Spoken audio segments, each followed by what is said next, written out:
হৰিৰ ভগতি পৰম সম্পত্তি ইহ পৰলোকে পায়।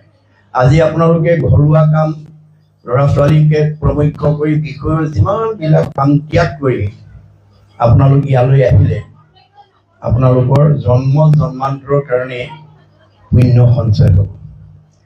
এই পুণ্যটোৱে আপোনাক জীয়াই থাকোঁতে সুখ আৰু ভোগ দিব আৰু ঈশ্বৰৰ প্ৰতি অনুৰাগী কৰিব আৰু ঘৰ আৰু পৰিয়াল উন্নতিৰ পথত আগবাঢ়িব। গতিকে যিসকল লোকে কেৱল পাৰ্থিৱ ধন ঘটাতে আবদ্ধ থাকে, নেৰি বেক ধনে ধানে মানে আশকতি, নাপাইবে উদ্ধাৰ সখী যাইবে অধোগতি। আমি অকল ধন টকা পইচা সুখ ভোগতে যদি জীৱনটো পাৰ কৰোঁ, সেইটো জীৱ কেতিয়াও সদগতি নাপায়, সি অধোগতি যাব। সেইকাৰণে ভাগৱত শুনিবলৈ আহিব লাগে। ভাগৱত শুনিলে কি হয় ভাগৱততে উল্লেখ আছে দেই।